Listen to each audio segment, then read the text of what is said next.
But generally, the case is, and we've seen this, I would say, with many technologies. As a technology becomes more popular, more prolific, adversaries take note of that and really start spending more time and effort on that, which kind of makes a ton of sense, right? For the longest time, Windows was like 95% in user deployment market share, let's just say. And I remember when I worked at the NSA, we spent most of our time hacking Windows machines because that's what everyone, our targets were running that, and Linux and etc. There was no Macs.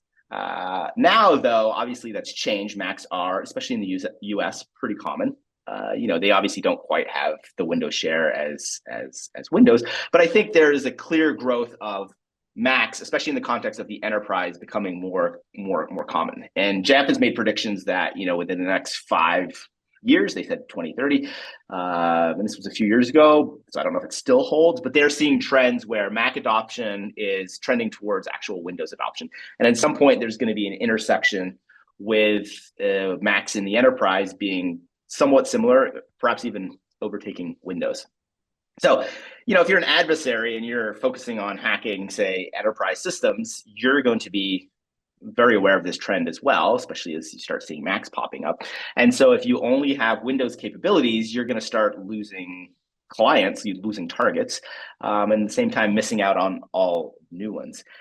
And so to back this up, we do have some interesting data points. There was a report from Malwarebytes a few years ago. I think Thomas actually authored that.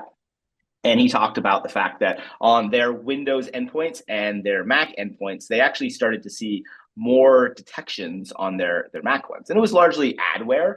And there was some discussion about how you break that all down. But the fact that there was a discussion of a number of threats even being mentioned in the same sentence as Windows was, kind of eye-opening. Another trend we see that I think backs this up is a lot of malware that's originally written for other platforms, specifically Windows, but in some case Linux as well. We're seeing malware authors now port it to macOS. And we're seeing adware authors do this. We're seeing cyber criminals do this. And we're also seeing nation states. So basically, everyone that writes malware is taking their Windows and Linux variants and porting them to macOS. And again, this makes a ton of sense. The adversaries probably already have all the back end set up, the protocols defined, to collect and process all the data they're exfiltrating. If they have an implant stealer for Windows, it's not that much difficult to port that to macOS. They'll either use cross-platform frameworks or they will just rewrite it natively for macOS.